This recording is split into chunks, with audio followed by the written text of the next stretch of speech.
Mi nombre es Carmen, y lo que voy a contarles sucedió en mi departamento del distrito de Miraflores, en Lima, durante los primeros meses de 2023. Era una época especialmente difícil para mí, pues acababa de perder a mi abuela Esperanza, quien había sido más que una madre durante toda mi vida. La abuela había fallecido en enero, tras una larga batalla contra el cáncer. Durante sus últimos días en el Hospital Nacional 2 de Mayo, me repetía constantemente que no me preocupara, que ella encontraría la manera de hacerme saber que estaba bien. Yo, siendo una mujer práctica de 32 años, arquitecta de profesión, sonreía y asentía, pero en el fondo consideraba esas palabras como los delirios de una mente que se preparaba para partir. La abuela Esperanza había tenido siempre una conexión especial con los animales. En su casa de Pueblo Libre mantenía un pequeño jardín donde alimentaba a los gatos callejeros del barrio, y tenía la costumbre de hablarles como si fueran personas. Decía que los animales entendían más de lo que creíamos, que eran capaces de percibir cosas que nosotros, con nuestra racionalidad, habíamos perdido la capacidad de ver. Después del funeral, me mudé temporalmente al departamento de la abuela para comenzar el proceso de ordenar sus pertenencias. El lugar estaba ubicado en el 5º piso de un edificio de los años 80, con vista hacia el Parque Kennedy. Era un espacio acogedor, lleno de plantas y fotografías familiares, donde cada objeto contaba una historia. Los primeros días transcurrieron con normalidad. Me dediqué a clasificar documentos, empacar ropa para donar a Cáritas del Perú, y decidir qué muebles conservar. Fue durante la tercera noche cuando comenzó a suceder algo que, hasta el día de hoy, me resulta imposible explicar desde una perspectiva racional. Estaba revisando unas cartas antiguas en la sala cuando escuché un ruido en la ventana. Al levantar la vista, vi un pequeño colibrí que golpeaba repetidamente el vidrio con su pico. La situación me resultó extraña, pues era casi las 10 de la noche, y los colibríes no suelen estar activos durante esas horas. Además, estábamos en pleno invierno limeño, cuando estas aves migran hacia zonas más cálidas. Me acerqué a la ventana y el diminuto pájaro me miró directamente a los ojos. Había algo en su comportamiento que me inquietó profundamente. No era el nerviosismo típico de un animal silvestre, al contrario, parecía tranquilo, como si tuviera un propósito específico. Permanecimos así durante varios minutos, observándonos mutuamente a través del cristal. Cuando finalmente abrí la ventana, esperaba que el colibrí se alejara volando, pero no fue así. En lugar de eso, entró al departamento y se posó sobre la mesa del comedor, exactamente en el lugar donde la abuela solía sentarse para tomar su café matutino. Allí permaneció inmóvil, como esperando algo. Recordé entonces las palabras de mi abuela sobre los animales, y una sensación extraña comenzó a apoderarse de mí. En la cultura andina, que mi abuela conocía bien pues había nacido en Huancayo, se cree que los colibríes son mensajeros entre el mundo de los vivos y el de los ancestros. Siempre pensé que eran solo supersticiones, pero en ese momento, observando al pequeño pájaro en el lugar exacto donde la abuela se sentaba cada mañana, comencé a cuestionar mis certezas. El colibrí permaneció en el departamento durante toda la noche. No intenté alejarlo, algo me decía que debía dejarlo estar. A la mañana siguiente, cuando desperté, ya no estaba. Había desaparecido tan silenciosamente como había llegado, pero sobre la mesa del comedor encontré algo que me heló la sangre, una pequeña pluma iridiscente, y junto a ella, el rosario que la abuela siempre llevaba consigo, el mismo que yo había estado buscando entre sus pertenencias sin éxito. El rosario había pertenecido a mi bisabuela, quien se lo obsequió a Esperanza en su lecho de muerte. Era una pieza antigua, con cuentas de ébano y una cruz de plata que había sido bendecida en la iglesia de San Francisco. La abuela me había prometido que algún día sería mío, pero después de su fallecimiento, no logré encontrarlo por ningún lado. El personal del hospital me aseguró que no estaba entre sus pertenencias, y yo había revisado cada rincón de su casa sin resultado. Ahora, inexplicablemente, el rosario estaba allí, sobre la mesa donde el colibrí había pasado la noche. Lo tomé con manos temblorosas y sentí una calidez extraña, como si hubiera estado en contacto con otra piel momentos antes. Las cuentas conservaban un ligero aroma a las flores de retama que mi abuela cultivaba en su jardín. Durante los días siguientes, intenté encontrar una explicación lógica para lo ocurrido. Pensé que tal vez había pasado por alto el rosario durante mis búsquedas previas, que quizás lo había dejado sobre la mesa en un momento de distracción y lo había olvidado. Pero sabía que no era cierto. Había revisado esa mesa decenas de veces, había limpiado cada centímetro de su superficie. El rosario no estaba allí la noche anterior. La visita del colibrí se repitió exactamente una semana después, siguiendo el mismo patrón. Los golpecitos en la ventana alrededor de las 10 de la noche, la mirada directa a mis ojos, la entrada tranquila al departamento. Esta vez, sin embargo, el ave se dirigió hacia el dormitorio de la abuela y se posó sobre la cómoda donde ella guardaba sus medicamentos. Siguiendo un impulso que no puedo explicar, abrí el cajón superior de la cómoda. Allí, entre frascos de pastillas y recetas médicas, encontré un sobre amarillento que tenía mi nombre escrito con la caligrafía inconfundible de mi abuela. Era una carta que ya había redactado poco antes de morir, en la que me explicaba dónde había escondido sus ahorros para emergencias, detrás de un cuadro de la Virgen de la Puerta que colgaba en la cocina. Nunca había visto ese sobre antes. Había vaciado ese cajón completamente al menos 3 veces durante la semana anterior. La carta estaba fechada apenas 2 días antes de la muerte de la abuela, cuando ya se encontraba muy débil y apenas podía sostener un bolígrafo. En ella, además de revelarme la ubicación del dinero, me repetía su promesa de hacerme saber que estaba bien. Mi querida Carmen, decía la carta, si estás leyendo esto, es porque he cumplido mi palabra. Los caminos entre los mundos son más estrechos de lo que creemos, y el amor verdadero siempre encuentra la manera de manifestarse. Cuida bien el rosario de tu bisabuela, y recuerda que nunca estás sola. Tu abuela que te ama, Esperanza. El colibrí permaneció en el dormitorio hasta el amanecer. Cuando me desperté, había dejado otra pluma sobre la almohada de la abuela, y esta vez también encontré algo más, una pequeña fotografía que no había visto nunca antes, donde aparecíamos las dos cuando yo tenía apenas 5 años, alimentando a los colibríes en el Jardín Botánico de Lima. Las visitas continuaron durante 3 semanas más, cada una exactamente 7 días después de la anterior. En cada ocasión, el pequeño mensajero me guiaba hacia algún objeto o recuerdo que mi abuela quería que encontrara: su anillo de matrimonio, que había perdido meses antes de morir, un diario donde había anotado todas las fechas importantes de mi vida, una receta escrita a mano de los picarones que preparaba en mi cumpleaños. Cada encuentro seguía el mismo ritual. El colibrí llegaba cuando la ciudad comenzaba a sumirse en el silencio nocturno. Me observaba con esos ojos diminutos pero profundos, y me conducía hacia algún tesoro oculto. Después permanecía en el departamento hasta el alba, dejando siempre una pluma como prueba de su visita. Durante la 5ª y última visita, el comportamiento del ave fue diferente. En lugar de dirigirse hacia algún objeto específico, voló en círculos por toda la sala, como despidiéndose de cada rincón. Finalmente se posó sobre mi hombro y permaneció allí durante varios minutos. Pude sentir el latido acelerado de su diminuto corazón, la suavidad de sus plumas, la calidez de su cuerpo. En ese momento experimenté una sensación de paz que no había sentido desde la muerte de mi abuela. Era como si todas las dudas, todos los miedos, toda la tristeza que había llevado conmigo durante esos meses se disolvieran de repente. Supe, con una certeza que no necesitaba explicación, que mi abuela estaba bien, que había encontrado descanso, y que su amor por mí trascendía cualquier barrera física. El colibrí se alejó volando por la ventana abierta, perdiéndose en la noche limeña. No volvió a aparecer. Pero sobre la mesa del comedor, en el lugar donde se había posado durante su primera visita, encontré una última pluma y algo más, un pequeño papel donde mi abuela había escrito, con su letra cada vez más temblorosa: misión cumplida, mi niña. Ahora puedo descansar. Han pasado 2 años desde entonces, y he vuelto a mi rutina normal en mi propio departamento de San Isidro.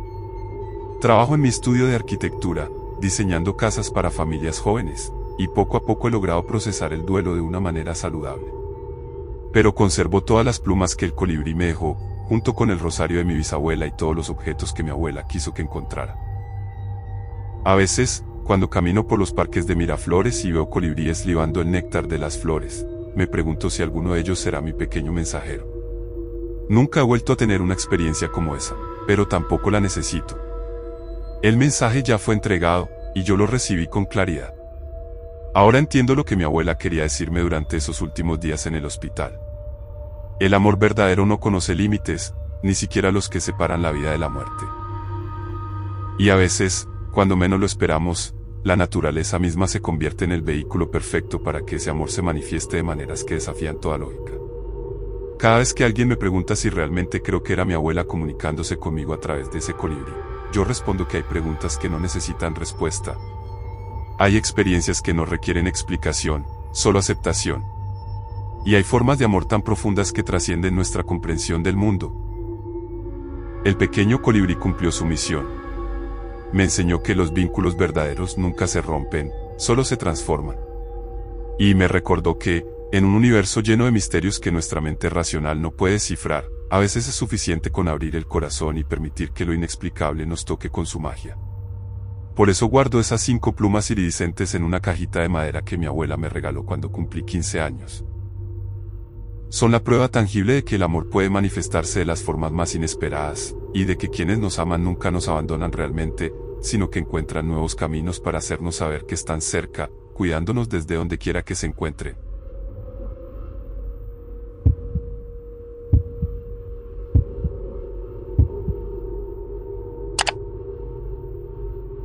Me llamo Sebastián Moreno, tengo 28 años, y trabajo como guía turístico en los alrededores de Baños de Agua Santa, en la provincia de Tungurahua. Lo que voy a relatarles ocurrió durante el mes de septiembre de 2023, cuando todavía vivía en la casa familiar ubicada en el barrio La Merced, una construcción de adobe y ladrillo que mi abuelo había levantado en los años 60. Mi historia comenzó realmente 3 meses antes, con la muerte repentina de mi hermano menor, Diego. Él tenía apenas 23 años y acababa de graduarse como ingeniero forestal en la Universidad Técnica de Ambato.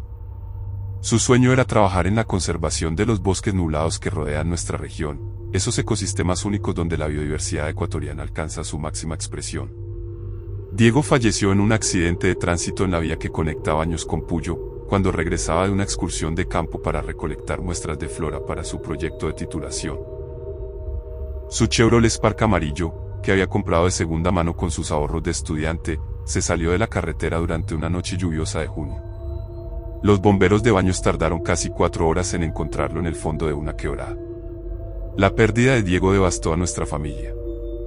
Éramos solo nosotros dos, pues nuestros padres habían fallecido en el terremoto de 2016 que afectó gravemente la costa ecuatoriana. Diego era mi compañero de vida, mi socio en el pequeño negocio de turismo ecológico que habíamos montado juntos, y sobre todo, mi mejor amigo. Compartíamos la pasión por la naturaleza que nos había inculcado nuestro abuelo, un campesino que conocía cada sendero y cada especie de ave que habitaba los bosques de Tungurahua. Después del funeral, caí en una depresión profunda que me impedía trabajar con normalidad. Los turistas que contrataban mis servicios se quejaban de mi falta de entusiasmo, y poco a poco fui perdiendo clientes hasta quedar prácticamente sin ingresos. Pasaba la mayor parte del tiempo encerrado en casa, revisando las fotografías que Diego había tomado durante sus expediciones de campo, tratando de encontrar algún sentido a su partida prematura. Fue durante una de esas tardes melancólicas cuando comenzó a manifestarse el fenómeno que cambiaría por completo mi perspectiva sobre la vida y la muerte. Estaba sentado en el patio trasero de la casa, observando los eucaliptos que Diego había plantado cuando cumplió 15 años, cuando escuché un graznido extraño que no pude identificar inmediatamente. Al levantar la vista, vi posado en la rama más alta del eucalipto principal un cuervo de tamaño considerable, con plumas de un negro tan intenso que parecían absorber la luz del atardecer andino. Era unusual ver un cuervo en esa zona, pues estas aves no son comunes en los valles interandinos de Ecuador. Los únicos corvídeos que habitualmente frecuentan la región son los mirlos y algunas especies de urracas, pero nunca había visto un cuervo verdadero tan cerca de Baños. El ave me observaba con una intensidad perturbadora. Sus ojos brillantes parecían estudiar cada uno de mis movimientos, como si tratara de comunicarme algo importante. Permanecimos así durante casi media hora, mirándonos mutuamente en un silencio que solo rompía el sonido del viento entre las hojas de eucalipto y el ruido lejano del tráfico en la Avenida de las Américas. Cuando la oscuridad comenzó a apoderarse del valle, el cuervo emitió una serie de graznidos que sonaron extrañamente melódicos, como si siguieran un patrón musical específico. Después extendió sus alas y se alejó volando hacia el Tungurahua, la montaña sagrada que domina el paisaje de nuestra región. Lo vi perderse entre las sombras del crepúsculo, pero algo me decía que volvería. Y efectivamente, regresó al día siguiente a la misma hora, posándose en el mismo eucalipto y observándome con la misma intensidad desconcertante. Esta vez, sin embargo, no se limitó a mirarme. Después de unos minutos, voló hasta el suelo del patio y comenzó a caminar en círculos alrededor de un pequeño montículo de tierra donde Diego solía enterrar los restos orgánicos para hacer compost. Siguiendo un impulso que no puedo explicar racionalmente, me acerqué al lugar donde el cuervo había estado caminando. Allí, semienterrada entre los restos de hojas y cáscaras de frutas, encontré la cámara fotográfica de Diego, una Canon EOS Rebel que había desaparecido después del accidente. Los policías de tránsito habían asegurado que no estaba entre sus pertenencias recuperadas del vehículo. La cámara se encontraba en perfectas condiciones, sin ningún daño visible a pesar de haber estado expuesta a la intemperie durante meses. La batería, inexplicablemente, aún tenía carga. Cuando revisé la tarjeta de memoria, descubrí que contenía fotografías que Diego había tomado el mismo día de su muerte, imágenes de especies de aves que él había estado documentando para un proyecto de conservación. Pero había algo más inquietante en esas fotografías. En varias de ellas aparecía la silueta de un cuervo idéntico al que había estado visitando mi patio, posado en diferentes lugares del bosque nublado. Diego había fotografiado al mismo ave que ahora parecía haberme elegido como objeto de su atención. En una de las últimas imágenes, tomada apenas horas antes del accidente, el cuervo aparecía posado sobre el capó del Chevrolet Spark amarillo de mi hermano. Las visitas del cuervo se convirtieron en una rutina diaria. Llegaba siempre al atardecer, se posaba en el eucalipto, me observaba durante un tiempo, y después me guiaba hacia algún lugar específico del patio o de la casa donde invariablemente encontraba algún objeto que había pertenecido a Diego y que yo creía perdido para siempre. Durante la tercera semana, el ave me condujo hasta el sótano de la casa, un espacio húmedo y poco iluminado que usábamos como bodega. Allí, detrás de unas cajas de herramientas que llevaban años sin moverse, encontré el cuaderno de campo donde Diego anotaba sus observaciones sobre la fauna local. El cuaderno estaba abierto en una página fechada al día de su muerte, donde había escrito: "El cuervo negro me ha seguido durante toda la expedición. Es como si tratara de advertirme algo. Los abuelos decían que estas aves eran mensajeras entre los mundos". La caligrafía de Diego se veía nerviosa, muy diferente a su escritura habitualmente prolija. En los márgenes de la página había dibujado pequeños bocetos del cuervo desde diferentes ángulos, y debajo había anotado: "No es una especie local. Su comportamiento es demasiado inteligente, demasiado intencional. Parece conocer algo que yo no sé". A medida que pasaban los días, el comportamiento del cuervo se volvía más complejo y deliberado. Ya no se limitaba a guiarme hacia objetos perdidos, sino que parecía intentar comunicarme información específica sobre las circunstancias de la muerte de Diego. Durante la cuarta semana, el ave comenzó a volar repetidamente hacia la ventana de la habitación que había sido de mi hermano, golpeando el vidrio con insistencia hasta que yo lo siguiera. En el dormitorio de Diego, el cuervo se posaba sobre el escritorio donde él solía estudiar y planificar sus expediciones. Allí descubrí un mapa de la región marcado con anotaciones en rojo que indicaban lugares donde Diego había reportado avistamientos inusuales de fauna. Una de las marcas más prominentes coincidía exactamente con el lugar donde había ocurrido el accidente. Según las anotaciones de Diego, en esa zona específica de la carretera había documentado comportamientos anómalos en diferentes especies de animales. Venados que cruzaban la vía en horas inusuales, aves que volaban en patrones extraños, y especialmente, la presencia recurrente del cuervo negro que parecía patrullar el área como si fuera su territorio. Diego había teorizado que algo en ese lugar alteraba el comportamiento natural de los animales. En sus últimas anotaciones, había expresado la intención de acampar en la zona durante una noche completa para observar el fenómeno más de cerca. Esa era precisamente la expedición de la cual regresaba cuando ocurrió el accidente. El cuervo comenzó entonces a demostrar un comportamiento aún más extraordinario. Durante la quinta semana de sus visitas, el ave empezó a traer objetos en su pico, pequeñas piedras, ramas, trozos de metal que claramente provenían de los restos del vehículo de Diego. Cada objeto lo depositaba cuidadosamente en el mismo lugar del patio donde había encontrado la cámara fotográfica. Uno de esos objetos llamó especialmente mi atención, un pequeño fragmento de vidrio que resultó ser parte del espejo retrovisor del Chevrolet Spark. En la superficie del cristal, apenas visible, estaba grabado algo que parecía un mensaje. Usando una lupa, logré descifrar las palabras: "No fue accidente", escritas con lo que parecía ser la punta de una navaja. Esa noche no pude dormir. Las palabras grabadas en el fragmento de espejo se repetían una y otra vez en mi mente. Diego había sido siempre muy cauteloso al volante, conocía perfectamente esa carretera pues la había recorrido cientos de veces durante sus estudios. La idea de que su muerte pudiera haber sido algo más que un accidente me llenaba de una angustia que no sabía cómo procesar. Al día siguiente, el cuervo llegó más temprano que de costumbre. Esta vez no se posó en el eucalipto, sino que voló directamente hacia mí y se acomodó en mi hombro derecho. Pude sentir el peso de su cuerpo, la suavidad de sus plumas, y algo más inquietante, una sensación de familiaridad, como si hubiera experimentado esa cercanía antes. En ese momento, con el cuervo posado en mi hombro, experimenté algo que solo puedo describir como una visión. Vi claramente la noche del accidente desde una perspectiva aérea, como si estuviera volando sobre la escena. Vi el Chevrolet Spark amarillo de Diego circulando por la carretera bajo una lluvia intensa, y vi también otro vehículo, una camioneta blanca sin placas, que lo seguía de cerca con las luces apagadas. En la visión, pude observar cómo la camioneta se acercaba peligrosamente al auto de Diego y lo golpeaba por detrás, causando que perdiera el control y se saliera de la carretera. El cuervo en mi hombro graznó una sola vez, como confirmando lo que acababa de ver, y después extendió sus alas y voló hasta perderse entre las nubes que cubrían el Tungurahua. Esa fue la última vez que vi al ave.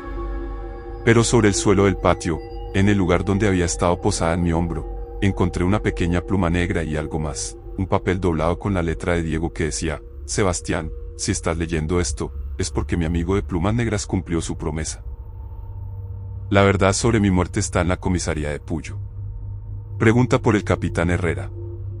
Él tiene las pruebas. Tu hermano que te cuida desde donde esté. Al día siguiente viajé a Puyo y encontré al capitán Herrera, un policía veterano que me recibió con una expresión de sorpresa cuando mencioné el nombre de Diego. Me explicó que durante meses había estado investigando una red de tráfico de madera ilegal que operaba en la región, y que Diego se había convertido involuntariamente en testigo de sus actividades durante sus expediciones de campo. El capitán Herrera me mostró fotografías que Diego había entregado a la policía días antes de su muerte, imágenes donde se documentaba la tala clandestina de especies protegidas en el bosque nublado. También me enseñó un video grabado con la cámara de Diego donde aparecían claramente las placas de varios vehículos utilizados por los madereros ilegales, incluyendo una camioneta blanca sin placas que coincidía exactamente con la que había visto en mi visión. Su hermano era valiente, me dijo el capitán Herrera. Sabía que corría peligro, pero quería proteger el bosque que tanto amaba. Nos había prometido entregar más evidencias después de su última expedición. Cuando ocurrió el accidente, supe que no había sido casualidad, pero no tenía suficientes pruebas para demostrarlo. Gracias a la información que el cuervo me había ayudado a descubrir, la investigación policial pudo avanzar. Se arrestó a varios miembros de la red de madereros ilegales, incluyendo al conductor de la camioneta blanca que había causado la muerte de Diego. La justicia, aunque tardía, finalmente se hizo realidad. Han pasado 8 meses desde entonces, y he logrado reconstruir mi vida poco a poco. Retomé mi trabajo como guía turístico, pero ahora me especializo en tours de observación de aves, honrando la memoria de Diego y su pasión por la conservación. He creado una pequeña fundación que lleva su nombre, dedicada a proteger los bosques nublados de Tungurahua. Nunca he vuelto a ver al cuervo negro, pero a veces, cuando guío grupos de turistas por los senderos que Diego solía recorrer, siento una presencia familiar que me acompaña. Los visitantes a menudo comentan sobre la extraordinaria cantidad de aves que avistamos durante mis tours, como si la naturaleza misma quisiera mostrarse en todo su esplendor. He llegado a entender que el cuervo no era solo un mensajero, sino un guardián. Un protector que Diego había enviado para asegurarme de que la verdad sobre su muerte no permaneciera oculta.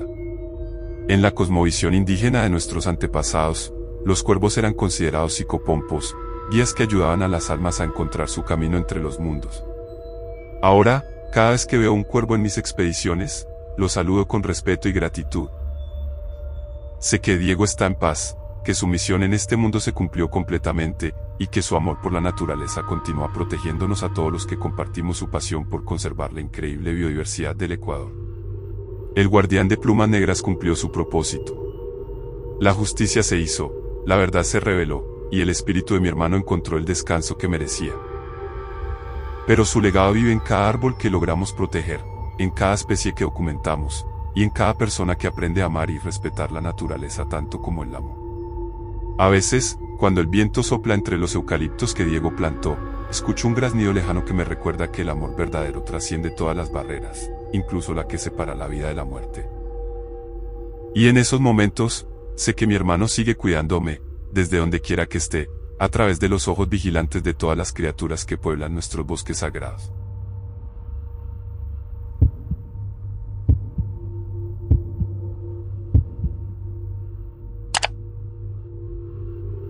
Mi nombre es Valentina Rossi, tengo 34 años, y trabajo como enfermera en el Hospital de Clínicas de Montevideo. Lo que voy a contarles sucedió durante el invierno de 2023, en mi apartamento del barrio Cordón, una zona céntrica de la capital uruguaya donde vivo desde que me mudé de mi ciudad natal, Paysandú, para continuar mis estudios universitarios. Todo comenzó con la muerte de mi abuela materna, Nélida Pereira, quien falleció en mayo de ese año a los 87 años. La abuela había sido una mujer extraordinaria, partera tradicional en el interior del país durante más de 50 años, con un conocimiento profundo de las plantas medicinales y las tradiciones curativas que había heredado de su propia abuela, quien a su vez las había aprendido de las mujeres indígenas charrúas antes de que esa cultura fuera prácticamente exterminada. Nélida había vivido toda su vida en una pequeña casa de ladrillos en las afueras de Paysandú, rodeada de un extenso jardín donde cultivaba hierbabuena, marcela, carqueja y decenas de otras plantas que utilizaba para preparar remedios caseros. Los vecinos de toda la región acudían a ella cuando los médicos del hospital departamental no lograban aliviar sus dolencias, y ella jamás les cobraba por sus servicios, considerando que su don era un regalo que debía compartir con la comunidad. Entre todos los seres vivos que poblaban la casa de la abuela, había uno que ocupaba un lugar especial en su corazón, una gata tricolor llamada Esperanza, a quien había rescatado de bebé cuando alguien la abandonó en una bolsa de arpillera en el portón de su casa. Esperanza tenía un pelaje extraordinario que combinaba negro, blanco y naranja en patrones perfectos, y poseía una personalidad casi humana que la convertía en la compañera constante de la abuela en todas sus tareas. La gata había desarrollado una habilidad asombrosa para detectar enfermedades. Cuando alguien visitaba a la abuela buscando ayuda, Esperanza se acercaba al paciente y olfateaba cuidadosamente la zona donde se ubicaba el problema de salud. Después se dirigía al jardín y regresaba con una ramita o una hoja específica en la boca, indicándole a Nélida qué planta debía utilizar para preparar el remedio. Esta colaboración entre la abuela y la gata había sido legendaria en Paysandú durante más de 15 años. Cuando la abuela enfermó de cáncer de pulmón, Esperanza se volvió aún más protectora. Pasaba las 24 horas del día acurrucada junto a ella, como si supiera que el tiempo se agotaba. Durante los últimos días de vida de Nélida, la gata apenas comía y se negaba a salir de la habitación, emitiendo un maullido triste y prolongado que resonaba por toda la casa como un lamento. La abuela murió en el hospital de Paysandú durante una madrugada de mayo, mientras yo sostenía su mano y Esperanza dormía sobre su pecho. En sus últimas palabras conscientes, Nélida me pidió que cuidara bien de la gata, pero también me dijo algo que en ese momento no entendí completamente: Esperanza conoce el camino de regreso. Cuando llegue el momento, ella te va a buscar para despedirse como corresponde. Después del funeral, llevé a Esperanza conmigo a Montevideo. Era lo menos que podía hacer para honrar la memoria de mi abuela. La gata se adaptó sorprendentemente bien al apartamento urbano, aunque era evidente que extrañaba el jardín y la libertad de la casa de Paysandú. Estableció su territorio favorito en el balcón que daba a la calle Soriano, desde donde podía observar el movimiento constante de la ciudad. Durante los primeros meses, Esperanza se comportó como cualquier gata doméstica normal. Comía regularmente, jugaba con los juguetes que le había comprado, y se acurrucaba en mi cama durante las noches frías de invierno. Sin embargo, algo cambió drásticamente a partir de julio, cuando comenzó a manifestar comportamientos que me resultaron cada vez más inquietantes y difíciles de explicar. Todo empezó una madrugada cuando me desperté porque sentí que alguien me observaba. Al abrir los ojos, vi a Esperanza sentada al pie de mi cama, completamente inmóvil, con sus ojos dorados fijos en mí. No era la mirada típica de una gata, había algo profundamente humano en su expresión, como si tratara de comunicarme algo urgente. Cuando me incorporé para acariciarla, ella emitió un maullido grave y prolongado que nunca le había escuchado antes, y después saltó hacia la ventana del dormitorio. Durante las siguientes noches, el comportamiento se repitió con exactitud. Esperanza me despertaba siempre a las 3:15 de la madrugada, se sentaba al pie de la cama con esa mirada intensa, emitía ese maullido extraño, y se dirigía hacia alguna ventana específica del apartamento. Parecía estar esperando algo o a alguien, pero desde mi perspectiva de octavo piso solo se veía la ciudad dormida bajo las luces del alumbrado público. La situación escaló durante la tercera semana de julio. Esa noche, En lugar de despertar con la sensación de ser observada, me desperté porque escuché a Esperanza maullar de una manera desesperada, como si estuviera en peligro.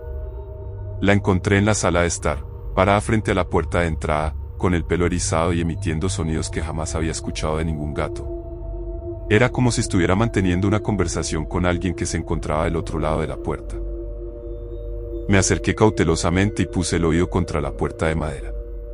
No escuché pasos en el pasillo ni voces de vecinos, pero había algo más sutil, una especie de respiración suave y rítmica, como si efectivamente hubiera alguien esperando del otro lado. Esperanza continuaba su conversación felina, alternando entre maullidos graves y agudos, como respondiendo a preguntas que yo no podía escuchar. Cuando finalmente reuní el valor para mirar por la mirilla, el pasillo estaba completamente vacío. No había nadie, pero Esperanza siguió maullando hacia la puerta durante casi una hora más, hasta que súbitamente se calmó, se dirigió a su plato de agua, bebió tranquilamente, y se acurrucó en su cama como si nada hubiera ocurrido. Los episodios nocturnos se intensificaron durante agosto.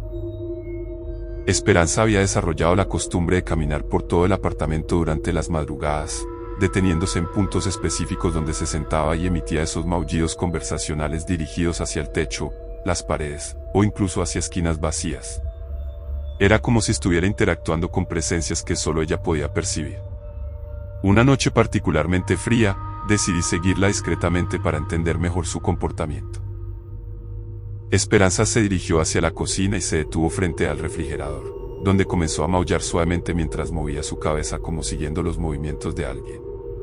Después caminó hacia el dormitorio de huéspedes que usó como depósito, se subió a una silla, y extendió su pata hacia una repisa alta donde guardó algunos objetos que pertenecieron a mi abuela. Con curiosidad creciente, revisé la repisa y encontré algo que me había pasado desapercibido durante meses. Un pequeño frasco de vidrio que contenía semillas de plantas medicinales que la abuela había recolectado antes de enfermar. Junto al frasco había una nota escrita con su letra temblorosa, para Valentina. Plantar cuando Esperanza indique el momento correcto. El jardín de la memoria nunca muere. No recordaba haber visto esa nota antes. Estaba segura de haber revisado cuidadosamente todos los objetos de la abuela cuando los traje desde Paysandú. La nota estaba fechada apenas una semana antes de su muerte, cuando ya se encontraba muy débil y rara vez tenía fuerzas para escribir. Al día siguiente, llevé el frasco con las semillas al trabajo y se lo mostré a mi colega Mercedes, una enfermera especializada en medicina tradicional que había conocido a mi abuela durante una conferencia sobre plantas medicinales. Mercedes identificó las semillas como una mezcla muy específica de hierbabuena, carqueja, y una tercera planta que no logró reconocer inmediatamente. Tu abuela era muy sabia, me dijo Mercedes. Esta combinación se usaba tradicionalmente para crear jardines de sanación en las casas donde había ocurrido una muerte natural. Se creía que las plantas ayudaban a que el espíritu del difunto completara su transición de manera pacífica. Esa noche, Esperanza me despertó de la manera habitual, pero esta vez, en lugar de dirigirse hacia alguna ventana o puerta, caminó directamente hacia el balcón y se sentó junto a las macetas vacías que había dejado allí desde mi mudanza. Su mensaje era claro, había llegado el momento de plantar las semillas de la abuela. Siguiendo las instrucciones que encontré en otro papel oculto entre las páginas de un libro de medicina natural que había pertenecido a Nélida, planté las semillas en 3 macetas diferentes, utilizando tierra que había traído del jardín de Paysandú y agua bendita que conseguí en la iglesia del Cordón. Esperanza supervisó todo el proceso, sentada pacientemente mientras yo trabajaba, como si fuera la guardiana de un ritual sagrado. Los cambios en el comportamiento de la gata fueron inmediatos. Desde la noche en que planté las semillas, los episodios de maullidos conversacionales cesaron por completo. Esperanza volvió a dormir normalmente, pero ahora pasaba la mayor parte del día en el balcón, cuidando las macetas como si fueran sus propios hijos. Las plantas germinaron con una rapidez extraordinaria y en pocas semanas el balcón se transformó en un pequeño jardín aromático que perfumaba todo el apartamento. Sin embargo, el comportamiento más extraordinario de Esperanza estaba por manifestarse. Durante septiembre, la gata comenzó a demostrar nuevamente esa habilidad diagnóstica que había desarrollado junto a mi abuela, pero ahora la aplicaba conmigo y con las personas que me visitaban. La primera vez ocurrió cuando mi amiga Patricia vino a tomar mate una tarde. Esperanza se acercó a ella, la olfateó cuidadosamente en la zona del cuello, y después se dirigió al balcón y regresó con una ramita de carqueja en la boca, que depositó sobre las piernas de Patricia. Mi amiga se rió inicialmente, pero cuando le comenté sobre las habilidades diagnósticas de la gata, decidió visitar al médico por precaución. Una semana después me llamó para contarme que le habían detectado un nódulo en la tiroides que requería tratamiento. La precisión diagnóstica de Esperanza se repitió en varias ocasiones más. Cuando mi vecino del quinto piso subió a pedirme azúcar, la gata le llevó una hoja de hierbabuena y señaló insistentemente hacia su estómago. El hombre confesó que llevaba semanas con problemas digestivos que no había querido comentar con nadie. Cuando mi hermana menor vino de visita desde Paysandú, Esperanza le trajo una ramita desconocida y se concentró en su zona lumbar. 2 días después, mi hermana se torció la espalda en el trabajo. Pero el episodio más impactante ocurrió durante la primera semana de octubre. Yo había estado sintiéndome extrañamente cansada durante varios días, con una fatiga que no lograba explicar a pesar de dormir bien y alimentarme correctamente. Una madrugada, Esperanza se acercó a mi cama y comenzó a olfatear insistentemente mi abdomen, emitiendo unos maullidos suaves y preocupados que no había escuchado desde los últimos días de vida de mi abuela. La gata salió hacia el balcón y regresó con algo que me sorprendió, una pequeña flor blanca de una planta que no había sembrado y que había crecido espontáneamente entre las macetas. Esperanza depositó la flor sobre mi vientre y se quedó allí toda la noche, como montando guardia. Al día siguiente, siguiendo una corazonada que no puedo explicar racionalmente, decidí hacerme una prueba de embarazo. El resultado fue positivo. Estaba embarazada de apenas 4 semanas, en una etapa tan temprana que yo misma no había percibido ningún síntoma consciente. Esperanza había detectado mi embarazo antes que yo. Esa noche, mientras reflexionaba sobre la extraordinaria intuición de la gata, encontré otra nota de mi abuela escondida en el ejemplar de Plantas Medicinales del Uruguay que siempre tenía en su mesa de noche. La nota decía: Esperanza ha sido entrenada por la naturaleza misma para cuidar la vida en todas sus formas. Cuando llegue el momento de traer nueva vida al mundo, ella lo sabrá antes que nadie. Confía en su sabiduría como yo confié durante todos estos años. Durante los meses siguientes, Esperanza se convirtió en mi compañera constante de embarazo. Parecía entender perfectamente mi condición y adaptó su comportamiento para cuidarme. Durante las náuseas matutinas, me traía hojas de hierbabuena que masticaba para aliviar el malestar. Cuando tenía dolores de espalda, se acurrucaba estratégicamente en las zonas donde sentía tensión, proporcionándome un calor reconfortante que aliviaba la molestia. Pero lo más extraordinario era su capacidad para anticipar mis necesidades médicas. Una tarde en que comencé a sentir contracciones prematuras, Esperanza se puso visiblemente nerviosa horas antes de que yo percibiera cualquier síntoma. Maullaba de manera desesperada y se dirigía constantemente hacia la puerta, como instándome a salir. Cuando finalmente las contracciones se volvieron evidentes y tuve que ir al hospital, confirmaron que había sido crucial llegar temprano para prevenir un parto prematuro. El momento más emotivo llegó durante la madrugada del 15 de marzo de 2024, cuando comenzó mi trabajo de parto. Esperanza había estado inquieta toda la noche, caminando en círculos alrededor de mi cama y emitiendo maullidos suaves pero persistentes.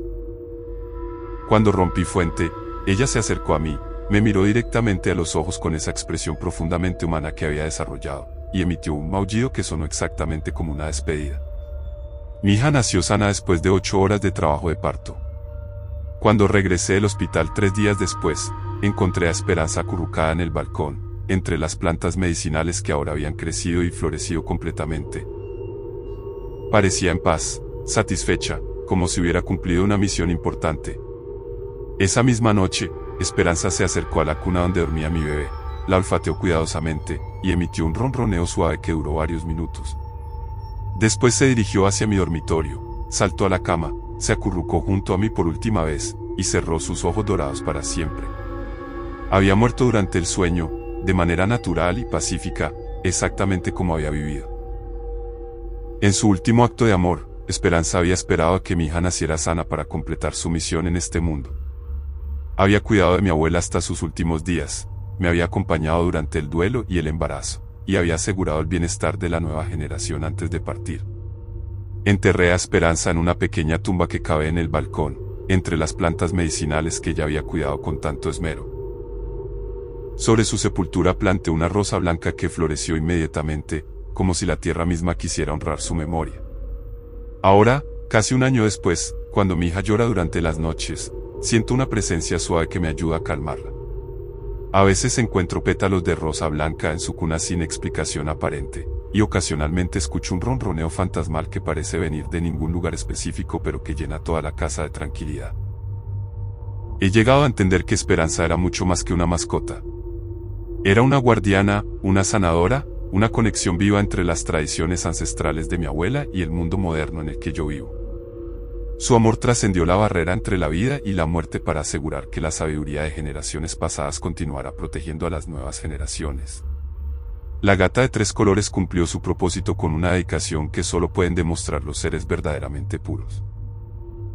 Me enseñó que el amor auténtico no conoce límites de tiempo ni espacio, y que la naturaleza misma conspira para que quienes nos aman nunca nos abandonen realmente.